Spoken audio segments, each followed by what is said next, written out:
Well, good afternoon, everybody. The H1B Guy here, and today the H1B Guy live Q&A, pregame discussions on the House Judiciary Hearing on barriers to legal immigration, some online live calculations of the visa bulletin, and of course, as I mentioned, your Q&A.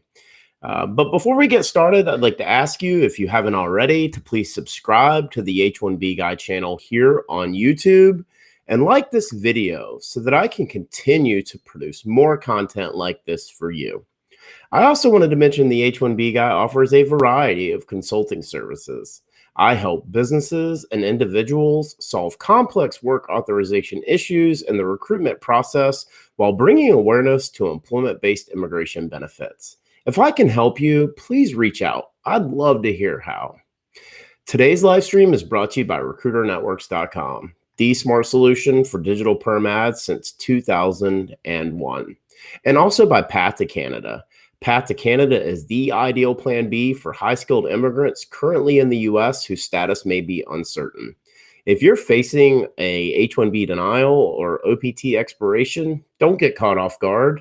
Make sure you have a plan B, and Path to Canada is your answer. Well, as many of you who are watching this right now, or maybe watching it in the future, you're well aware that today at 2:15 in the House Judiciary Committee is a hearing. And that hearing is titled, "Why Don't They Just Get in Line? Barriers to Legal Immigration." And the House Judiciary Committee is now chaired by Gerald Nadler, a Democrat from New York. And what's very interesting about this is testimony and testimonials of individuals who are considered to be subject matter experts in immigration, as well as a personal testimony. And so what I wanted to do today is cover the individuals who will be speaking. And as some of you have probably seen, they have roughly 5 minutes to give their testimony and their testimonial, personal testimonial. But what I wanted to do is just kind of talk about the 4 individuals that are listed to speak today in the hearing. Very briefly about their background and maybe talk about what we can expect from each of these individuals. And so starting off with David Beer, is a research fellow for immigration studies at the Cato Institute.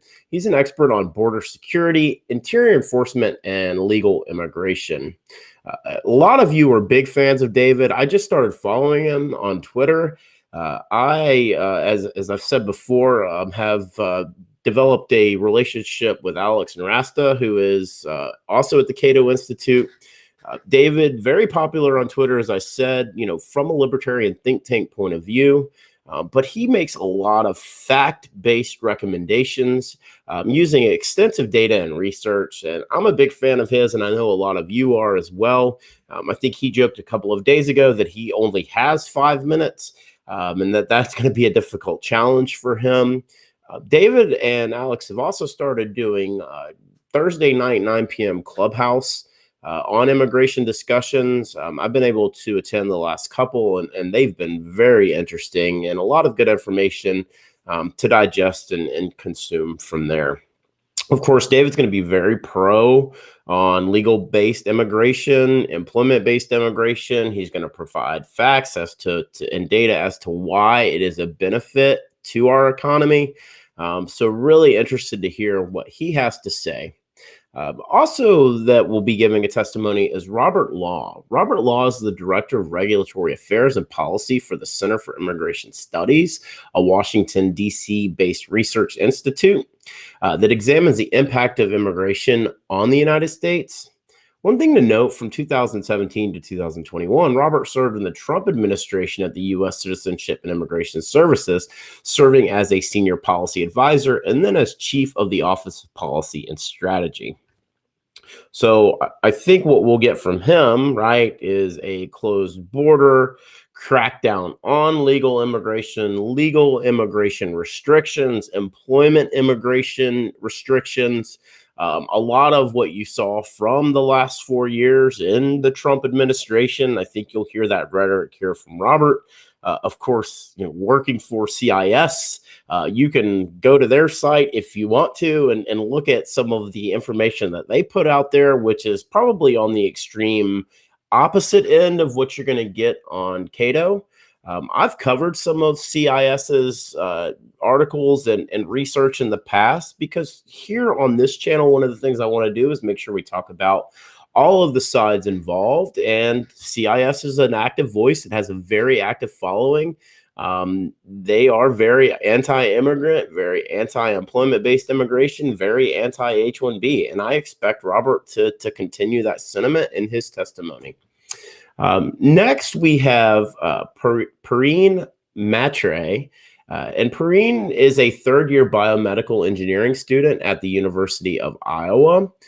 Also a member of Improve the Dream, which is a youth-led advocacy organization bringing awareness from more than 200,000 children of long-term visa holders who face self-deportation, even though we have grown up in the United States as a documented status.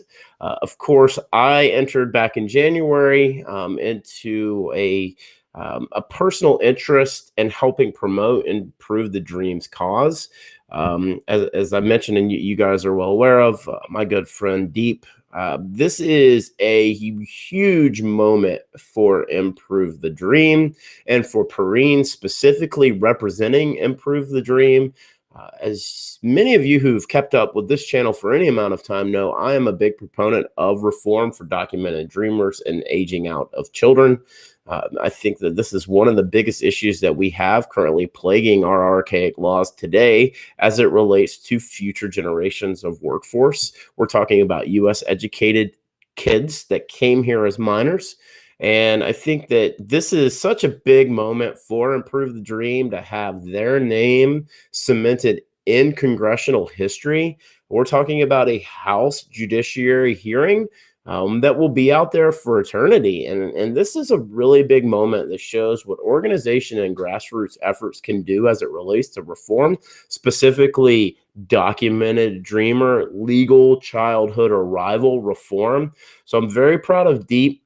Very proud of Perrine and what she's doing here, and really looking forward to some of the questions that may come up surrounding this, because I think this is one of those issues where a lot of people just aren't aware of what's going on and the kids that do age out and how that process works. And then finally, John C. Yang, who is the president and executive director of Asian Americans Advancing Justice, AAJC in Washington, D.C. He leads the organization's efforts to fight civil rights and empower Asian Americans to create a more just America for all through public policy advocacy, education, and litigation. If you look at some more of John's bio, I mean, he's been at this since the late 90s. I think he's going to come at this from, really kind of a holistic approach, which is he's going to talk about the legal ramifications, but he's going to talk about individual rights, and he's going to talk about human rights. And I think we see a lot of that in the way that the cycle is currently set up, is that there are humanitarian crises abound here as it relates to our employment-based immigration.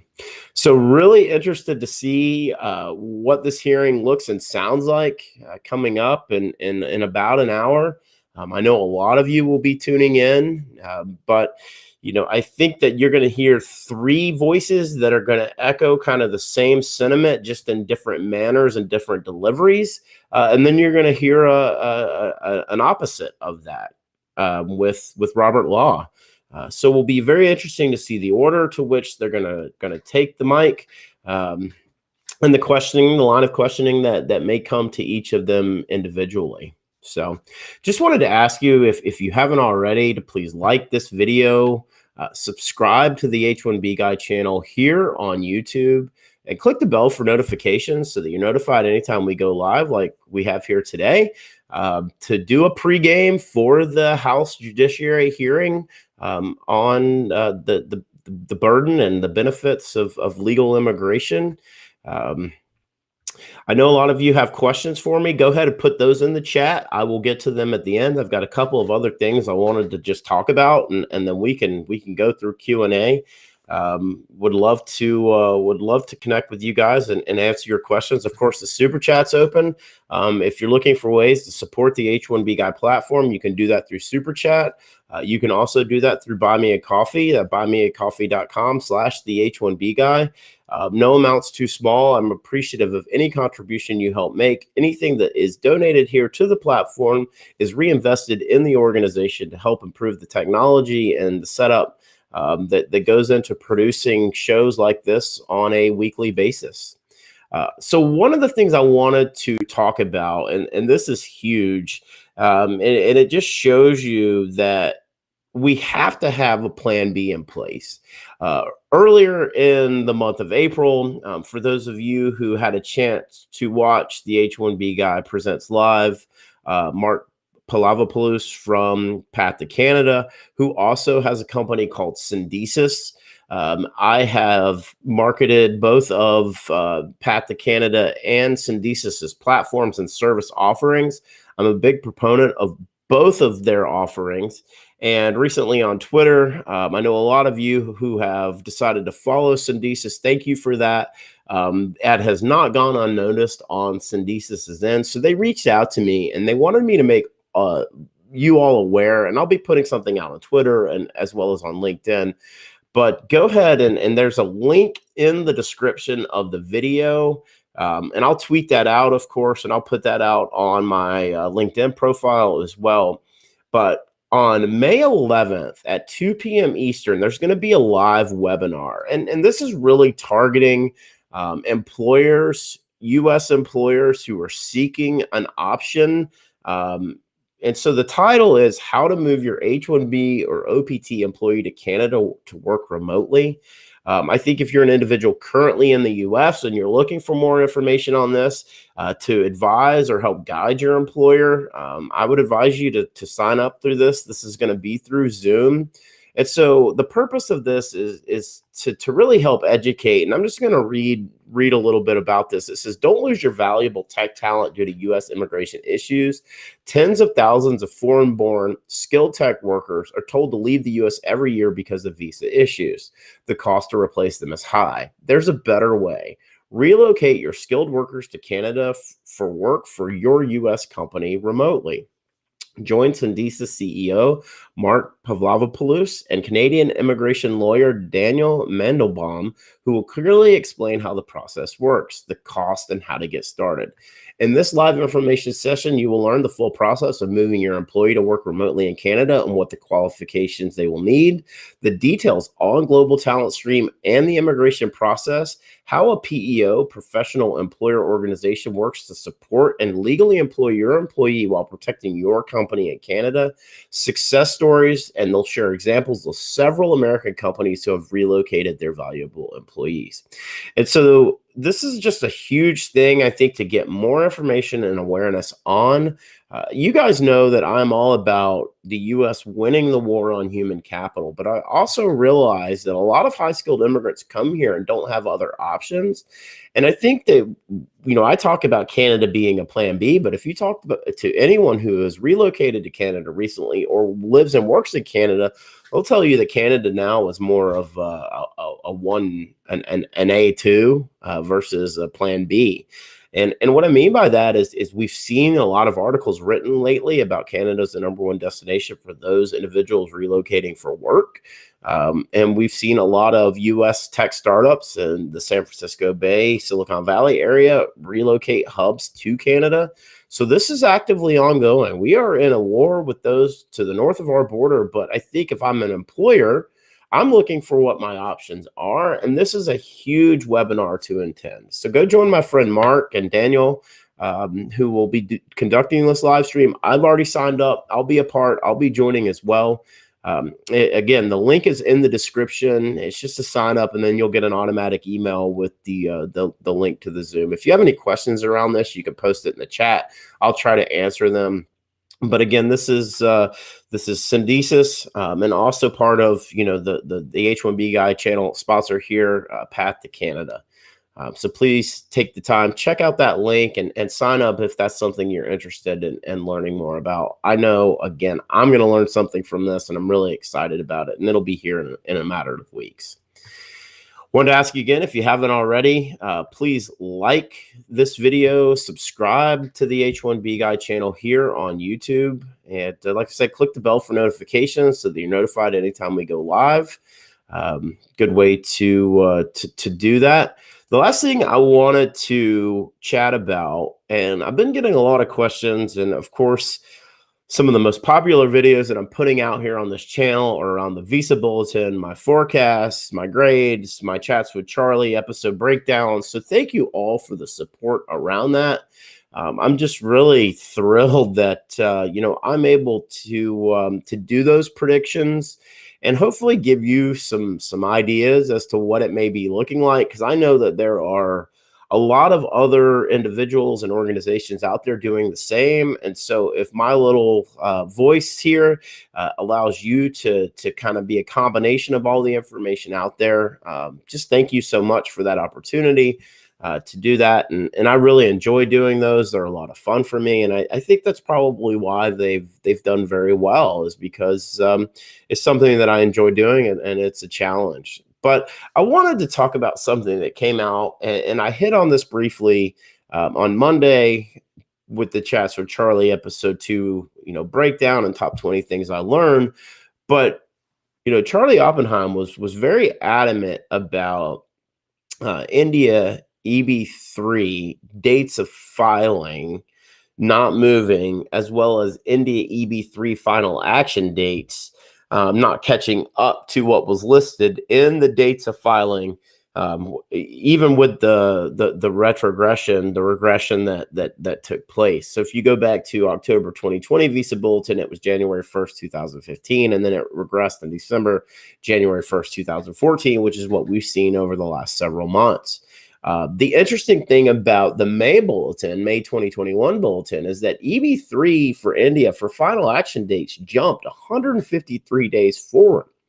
And so, the thing that Charlie said is that he expects similar movement for June and July. And so, again, not going to get anywhere close to that January 1st, 2014 dates of filing, which is listed.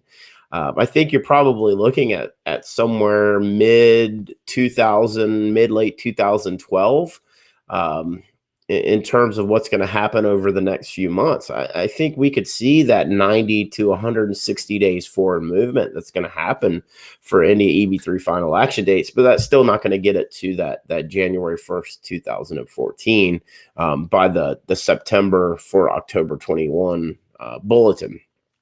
But I wanted to do some EB2 calculations because we've talked about this a little bit, and I've had folks ask me to do a standalone video on it, and I just wanted to briefly chat about it right now because I think there is some interest in this information. And, that is, if you look at India EB2 final action dates for the May 2021 visa bulletin, you had August 1st, 2010. And that was 92 days forward movement. And so, I think when you look at EB2 India dates of filing for the May 2021 visa bulletin, May 15th, 2011. And one of the things that Charlie kept saying is that all other dates except India EB3, and I think he mentioned China EB5, would catch up to that October 2020 dates of filing bulletin. And so, some quick fuzzy math for me tells me that that's 287 days between the final action dates for the May 2021 visa bulletin and the dates of filing that are listed in the May 2021 visa bulletin. So if we say, rough estimate, 71 3/4 days per month per bulletin to be equal by September 2021, that would put the dates current, meaning equal. Not current as in the current month, but current as in dates of filing from the October 2020 visa bulletin where we see May 15th, 2011, where final action dates then for the October 2021 visa bulletin would be equal to that. So that basically is 287 days of forward movement from May's visa bulletin to present.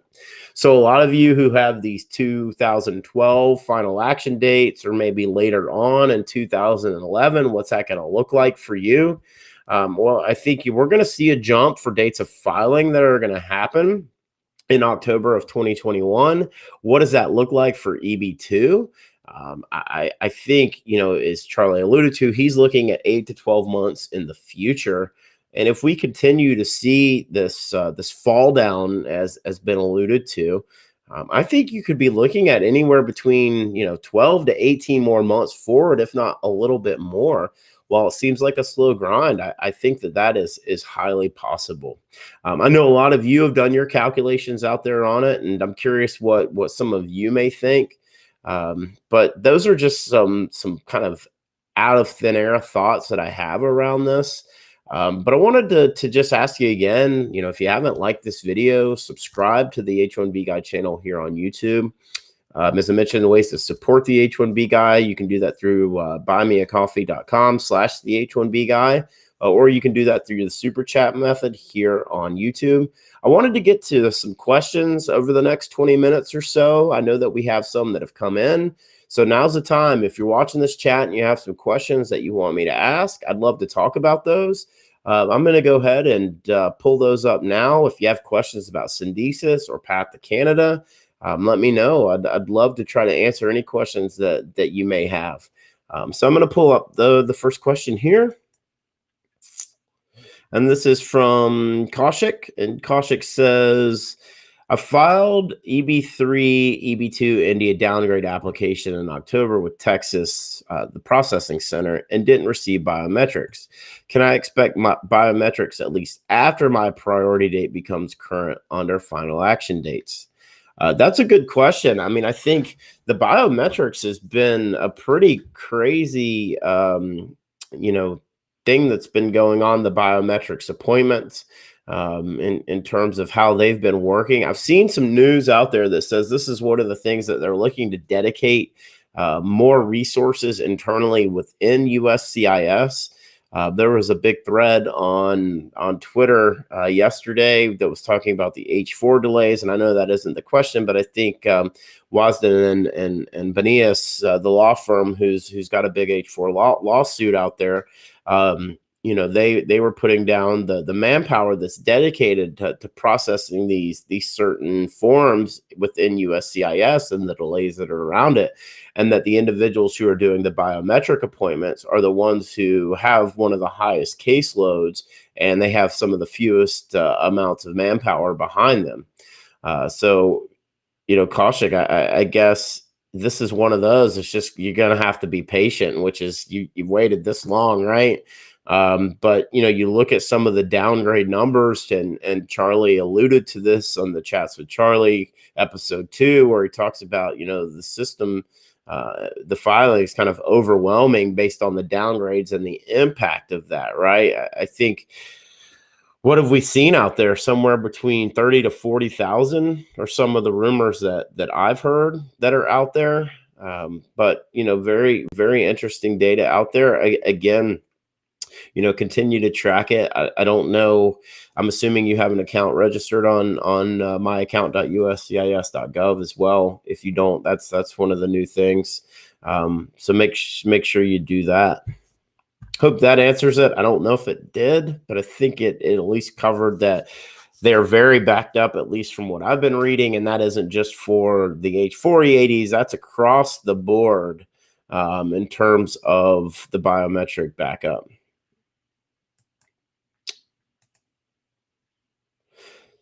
Hey, Vivek, how you doing? Thank you so much for all of your support. Just really appreciate it. And you asked, we filed H4 extension. It's been more than 6 months. Based on yesterday's update on USCIS website, can we expect any change to processing times, and when can we expect a change? I think, Vivek, I'll tell you, this comes back to the lawsuit, right? And it seems like the only way to get the government, specifically USCIS and Department of Homeland Security right now, to make any changes is to do it with litigation in the form of a lawsuit. So you have a very large organized H4 lawsuit based on the EAD processing delays. And I think that's put a pressure on the government. You had the initial hearing, I think that was held yesterday.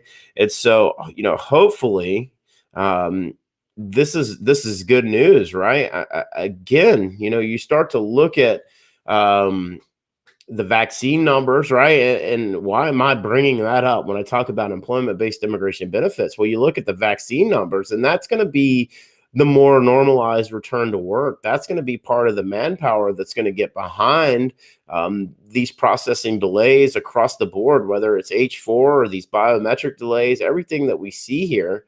That's gonna be a big part of it, is whatever that is, the normalization that should happen. Because the thing that I find interesting, and the message that remains clear from USCIS, from the Department of Homeland Security, as they continue, and even from Charlie Oppenheim on the Chats with Charlie from the Department of State, the continued use of the COVID-19 pandemic as a reason for the processing delays. That's been a message that's been loud and clear over the last almost year now. And while I understand that, the government needs to have some normalcy as it relates to processing employment-based immigrant visas. And so this is where it goes back to electronic filing. And the fact that now you have electronic filing option for OPT, EAD, the I-765s for those. And I'm just hopeful that we'll see something very similar for H-1Bs, for H-4s, for the other statuses out there to go to the electronic filing. And that'll allow USCIS to automate approval processes and using less manpower, less contractors. So thanks, Vivek. Hope all is well with you and your family. Sanith asked, for someone totally unfamiliar with such committee hearings, how significant are they? Well, I think they're significant in the sense that what will come out of this is potentially new legislation. And so, that ultimately is either, if it's not new, it'll be a combination of former legislation that was written and then proposed into the form of a new bill, a new House resolution, if you will. And so anything that is going to come through committee around immigration, right, is going to come from this House Judiciary Committee.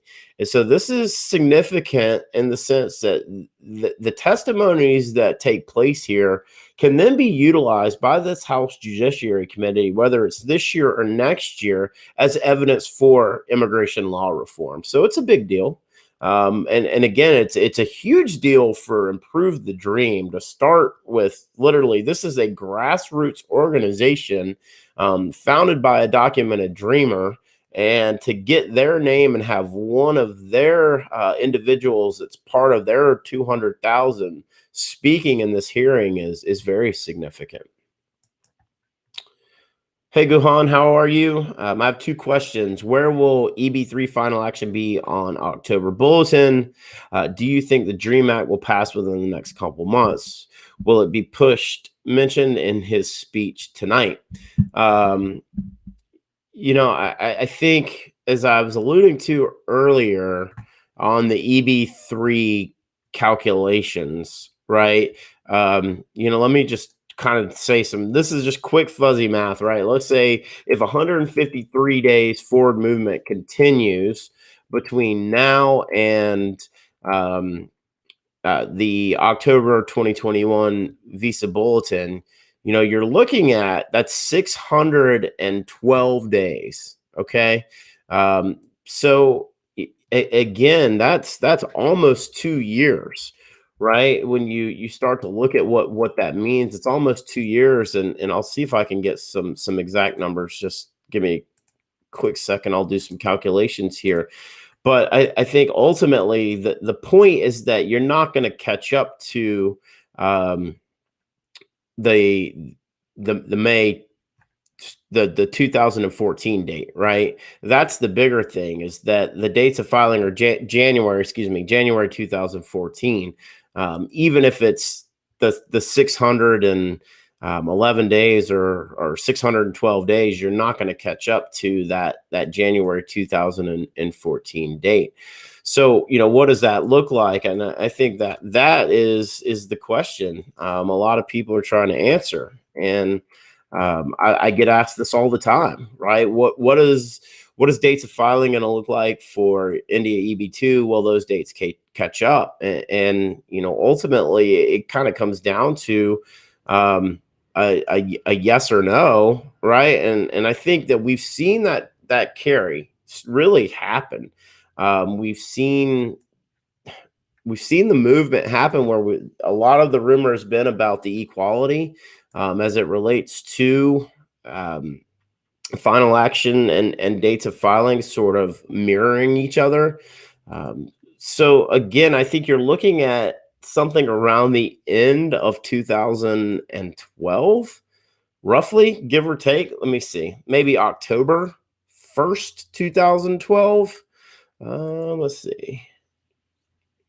Yeah, so mid-October 2012 would be October 15th, 2012 is exactly 612 days from final action, the current final action dates for India EB3.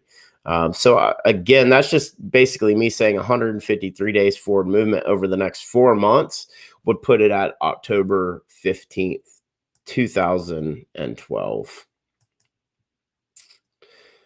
I just received the biometrics appointment for next month. Hey, Chandana, sorry. I guess it depends on how far we live from the application support center. It's crazy, but this is how it's working. No logic, only magic. Yeah, it seems to be a lot of that, right? And as Kumar says, there's a lot of inconsistencies between Texas and Nebraska service centers for biometrics. Any way we can request for a transfer if the PD is current and no biometrics yet? I think the only time that you can request a transfer for service centers is when they send out a notification that states as much, that they're, let's say the Texas center is currently at capacity, then your case is being transferred to Nebraska. But this comes back to, that's a great question for your immigration attorney.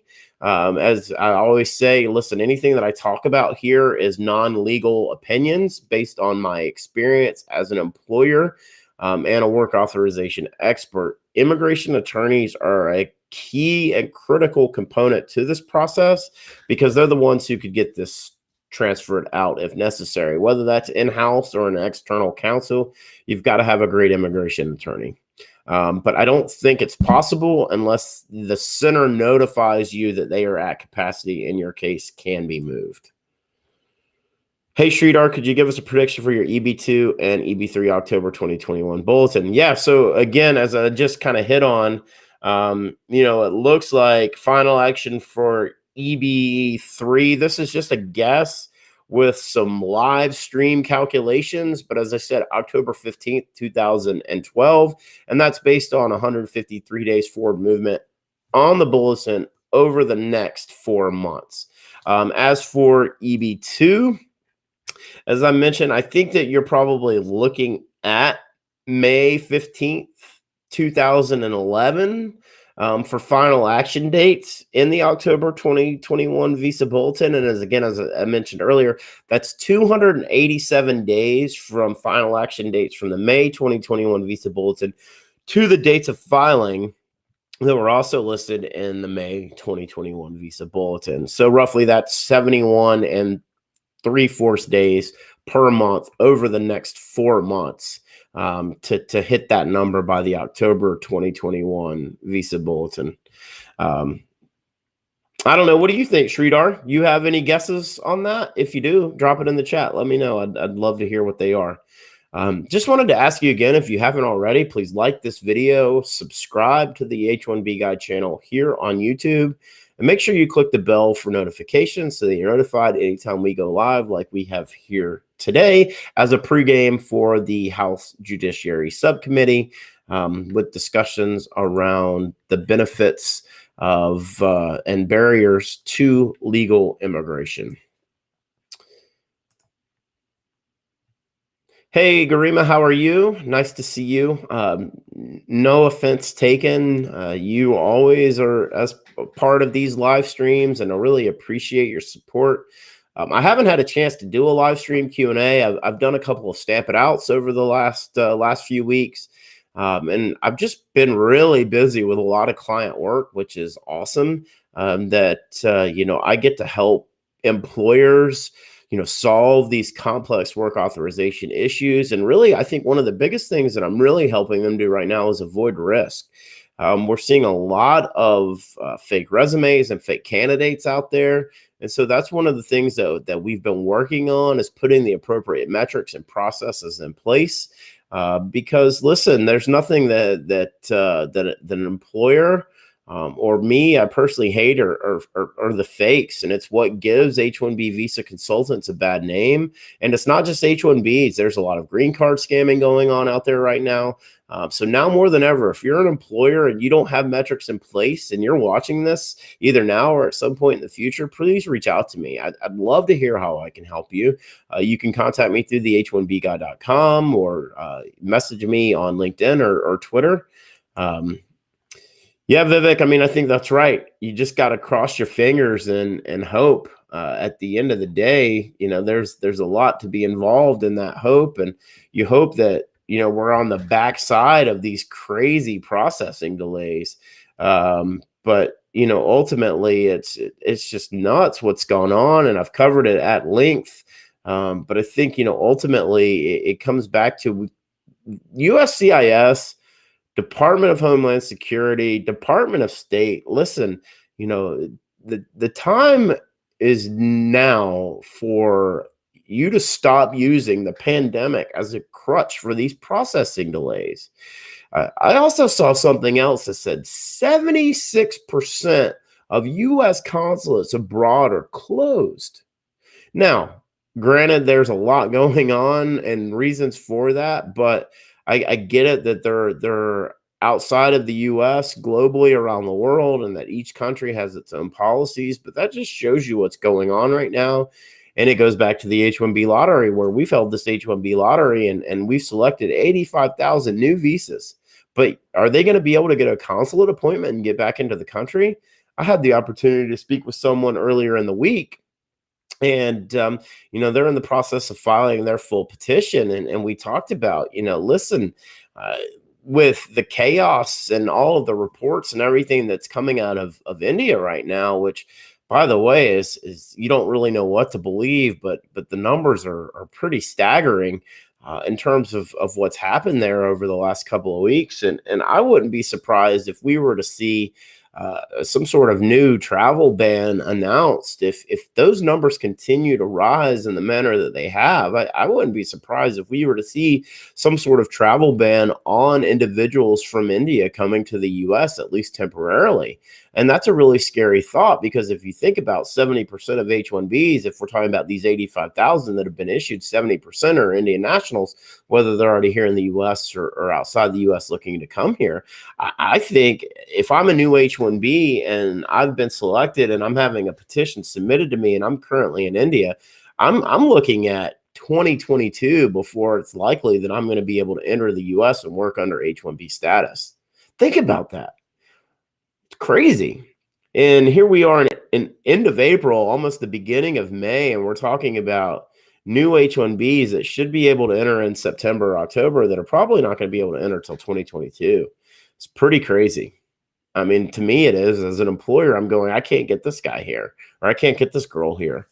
And I can't get them here because of what's been going on still with the pandemic. But that doesn't mean that you can use the pandemic as a crutch for processing delays. I'll revisit this video of not taking. Can you take it? 47 USCIS deference will allow auto extension of H4, H4E80 as vitals remain the same. And 2, EB2, EB3 October 2021 prediction will reach 2017 January filing dates. So I think again, as I mentioned earlier, that this deference is really big, and I'm going to cover that in the news on Friday. Um, H1B Guy news for the week ending April 30th, 2021. I'll read this posting that came out from USCIS on deference. This is a big thing because we're talking about auto extensions. We're talking about H1B renewals as it relates to no material changes to cases not being eligible for requests for evidence. These are big deals, and this is a step in the right direction. I think that, again, you're seeing some of the recension of a lot of these Trump era very restrictive policies. So this is good stuff here, and I think. As I mentioned earlier, we're looking at EB2, dates of filing. Again, I think that those could move 12 to 18 months forward for EB2. I don't think so for EB3, just because of the amount of downgrades, and they're still working through those calculations. That's the one that I think has me stumped the most, and I just keep going back to what Charlie said about dates of filing for EB3 India. And final action dates not catching those. So yeah, we'll definitely continue to monitor that. But thank you so much, Grima, for your support. Will the Dream and Promise Act be included in the budget reconciliation?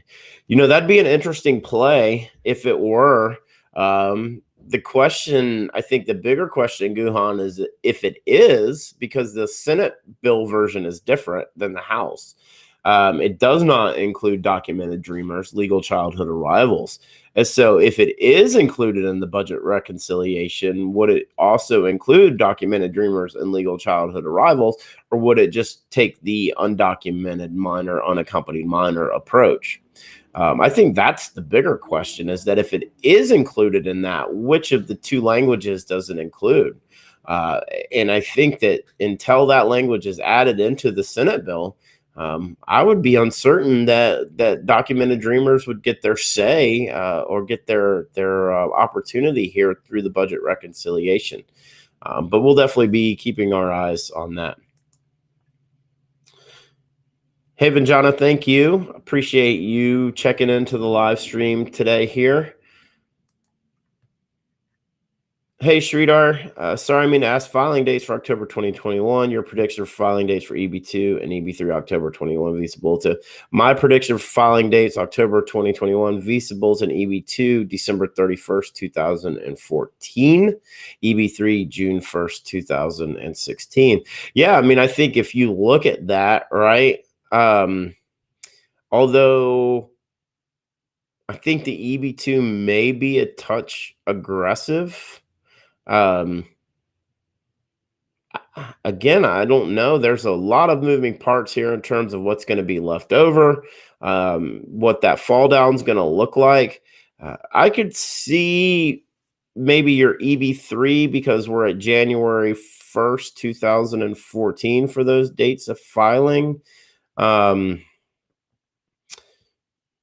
Yeah, I mean, I think you're right. 18 months. Again, though, I think anywhere between 12 to 18 months is my guess in terms of what those dates of filing will look like in the October 2021 forward movement for dates of filing from the Bulletin. That'll be posted at sometime mid-September. But this is a big one, right? This October 2021 Bulletin, this is the one we're keeping our eyes on for sure. And I think a lot of people have a lot of interest in it because of the movements that we've seen, because of the calculations. You're talking about 262,000 this year, 275,000 next year. Those are big numbers. Those are really big numbers. And so, yeah, I think, Sridhar, what I would advise you to do is write those down when it comes out. Make sure you message me, because I'd love to circle back on it and see how we did. So Chandana just mentions one of my friends, a principal applicant, got biometrics I-485 EAD plus advanced parole, but spouse got biometrics for H4 on the same day and same time. It's really complex logic going on right now. Well, yeah, because ultimately that's two different forms and two different cases. It's why, H1Bs are approved in premium processing in 14 days, but the H4 that was filed at the same time still hasn't even moved. right? There's only a receipt notice. So there is a lot of that going on. But just wanted to say thank you to all of you who've jumped in here today. Have time for a couple more questions if there's any more. One of the things I wanted to just briefly hit on, and we haven't, which is, April 1st, 2021 was the date that employers had 90 days to file H1B petitions that were selected in the H1B lottery. A lot of you have reached out asking for some clarification and help on getting your case sort of buttoned up. And I just wanted to say thank you. I really appreciate the opportunity to help you out. If you do need help, of course, check out the H1bguy.com, and you can message me directly through there. Follow me on Twitter. Message me on Twitter, as well as connect with me on LinkedIn. If we're not connected there, I'd love the opportunity to connect with you. I'm working on some really big things here for the H1B Guy platform going into the summer. Hard to believe that, in a matter of time, this is sort of the end of my 10th month as the H1B Guy, having launched this in June of 2020. And I just wanted to say thank you for everyone who's taken the time to check out the website, who's subscribed to the H1B Guy channel here on YouTube. Just can't do it without your support, who retweets my tweets. If you like my tweet, if you share my tweet, if you just comment on any of it, good, bad, ugly, you love it, you hate it, thank you. I just appreciate it. And it's given me an opportunity to do something that I love. I'm just so excited to have RecruiterNetworks.com and Path to Canada and Syndesus on as sponsors of the H1B Guy channel. They have been just huge advocates for my platform and my brand. And, you guys have been big supporters of them. I can tell you that thank you to everyone who's taken the time to click the link for Path to Canada. And, please, if you haven't signed up for the webinar for Syndesus, I'll include that. Again, it's in the video description link. Make sure you click that, and that'll take you right to the sign up for the live webinar. But just again, thank you so much. Chandana asked, do I think that there will be a second H1B lottery this year? I did a video on this a couple of weeks ago where I said that I don't think so, but I've been wrong before. And I think if there is, you're probably looking at less than 5,000, which is a pretty big number. But a lot of people are interested in what are their odds, right? And we've heard that anywhere between 20 to 30% selection percentage this year. So that would tell me that there were over 300,000. I haven't seen any official numbers yet. I don't know if any of you have. If you have, please share it with me. I'd love to read it. But I had mentioned and predicted earlier in the year that it was going to be less than 200,000. But of course, when they decided to keep the random selection and the electronic filing, you had a lot of interest that escalated from February into the portal opening in March. But again, I don't think so, but I think it's possible. And I know that's kind of hedging my bet. And the reason why I think it's possible is because this electronic filing and random selection for USCIS for the H1B lottery is still a pretty new process for them. Although the thing that makes me think why I say no, and that is this. When the lottery took place last year, March and into April, we were in lockdown, and honestly, just historic times for our society that we've never seen before. And I don't think we have that this year. I think that you feel the thawing of the ice happening. Demand is still there. I mean, tech jobs as a whole, if you look at unemployment less than 4%, over 1 million IT jobs posted and open in February of 2021. So that tells me that the H1B value has never been higher. Demand for global talent has never been higher. And the war on human capital is real and now.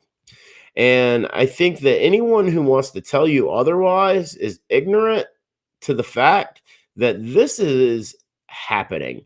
And that if we don't make a conscious effort to change our archaic employment-based immigration laws, we're going to see countries like Canada and Australia and heck, even Mexico or the United Kingdom or Germany, they're going to continue to grow and thrive and succeed because they make immigrants feel valued and a path. There's a clear outline path to permanent residency. And so I think that that's just a huge aspect of why we see that growth. So again, just wanted to let everyone know that today's live stream was brought to you by RecruiterNetworks.com, the smart solution for digital perm ads since 2001. This national job board network provides recruitment websites in 1,024 major U.S. metro areas. Each local job board is its own portal and is a low-cost resource for immigration recruitment ads for all industries and professions with a flat price of $225 per ad, regardless of which city you choose. RecruiterNetworks.com has been the #1 place for immigration attorneys, immigration ad agencies, and employers to meet the DOL requirements for the digital portion of the perm advertisement rules. RecruiterNetworks.com. Tell them the H1B guy sent you. And I wanted to mention Recruiter Networks is so much more than just digital perm ads. They actually do employment-based job ad listings specific to cities. So think DallasRecruiter.com, AtlantaRecruiter.com, ChicagoRecruiter.com. So if you're an employer looking to increase your advertising in terms of your jobs, please reach out to RecruiterNetworks.com. Let Richard know that the H1B guy sent you. And this live stream is also brought to you by Path to Canada. Path to Canada provides an ideal plan B for high-skilled immigrants currently in the U.S. whose status may be uncertain. If you're facing an H1B denial or OPT expiration, don't get caught off guard. Make sure you have a plan B. Path to Canada is your answer and will help you navigate the process. Interested in finding out more? Please click the link in the description below. And as I mentioned, there's also the link for Syndesus' live webinar. So go ahead and sign up for that. And if you need help in terms of navigating the global talent stream process, check out Path to Canada in the link of the description below.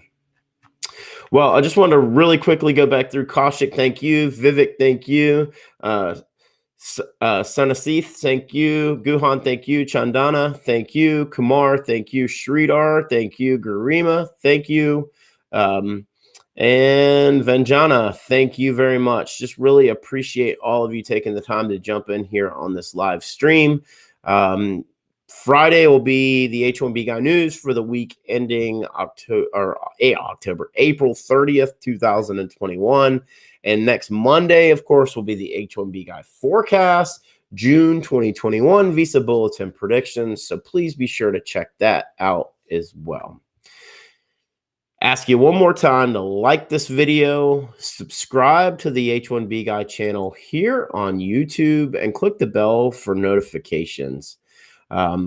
Make sure you check out the House Judiciary Committee on barriers to legal immigration, which will be streamed here on YouTube. There's also a link to that in the video description as well if you want to check that out.